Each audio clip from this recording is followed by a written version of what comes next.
PM Carney directed ministers to map out their objectives for coming year. So, Prime Minister Mark Carney just did something that would make every high school teacher proud. He gave his entire cabinet homework. And not just any homework.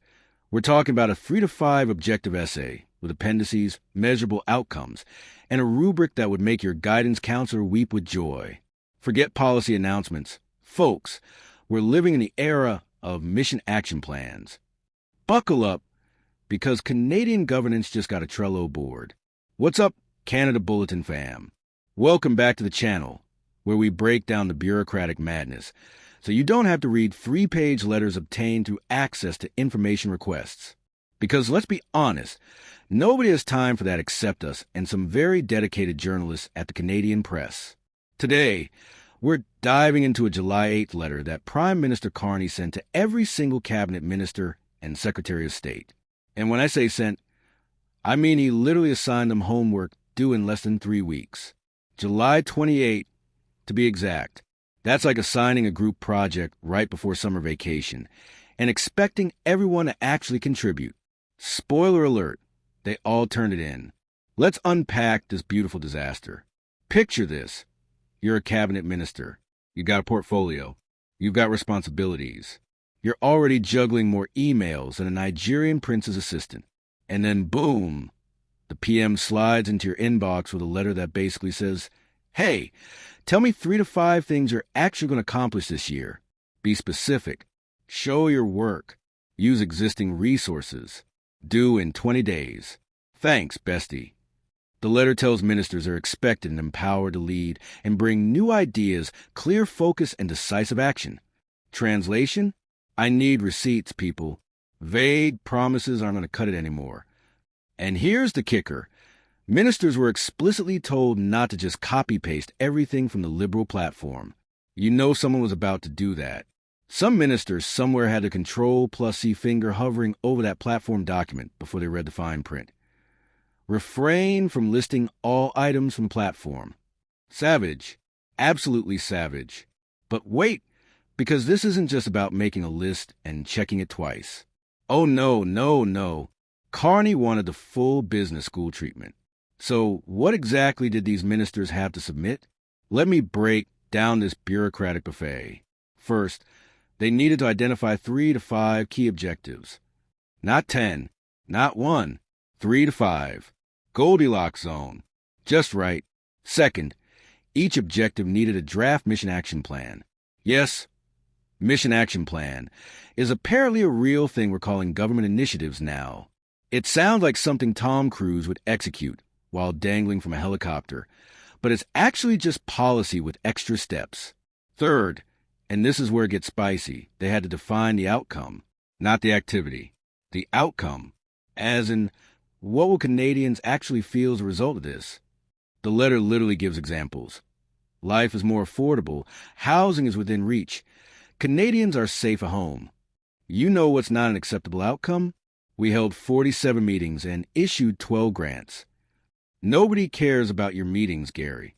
Fourth, they needed to explain the changes the government must make and the steps to get there, complete with, wait for it, a feasibility assessment and delivery timeline. At this point, I'm pretty sure Carney just copy-pasted a project management course syllabus. And finally, indicators, measurable indicators. Number of houses built, not number of grants issued. I cannot stress enough how much this line is a direct call-out to every politician who's ever stood at a podium and bragged about investing in something without showing results. Now, you might be wondering, what are these grand missions they're all supposed to be contributing to? Great question. Let's talk about the PM's wish list.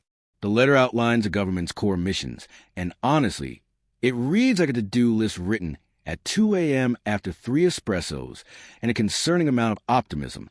Mission 1. Create a new economic and security relationship with the United States. You know, casual stuff. Just completely reinventing our relationship with the world's most powerful economy and our biggest trading partner. No pressure. Mission 2. Build a single Canadian economy. Because apparently, right now we've got multiple Canadian economies? Interprovincial trade barriers are so intense that it's sometimes easier to trade with other countries than with other provinces. Alberta and Quebec out here are acting like different nations. Mission 3. Lower cost for Canadians. Revolutionary. Groundbreaking. Nobody's ever thought of this before. But hey, at least they're saying out loud. Mission 4. Make housing more affordable. Chef's kiss. The eternal Canadian dream. Right up there with winning a Stanley Cup and pronouncing Regina without giggling. Mission 5. Protect Canadian sovereignty. With Russia playing risks in the Arctic and other countries eyeing our resources like a dessert buffet. Yeah, this one's important. Mission 6. Attract the best talent from abroad. Because brain drain is real, and we'd really prefer if our smartest people stopped fleeing to Silicon Valley. Mission 7. Spend less on government operations. The classic do more with less that every manager has ever uttered while simultaneously asking for a bigger budget. All right, so ministers submitted their homework. But how is this actually being tracked? Because we all know that promises without accountability are just expensive daydreams. Here's where the Privy Council office enters the chat.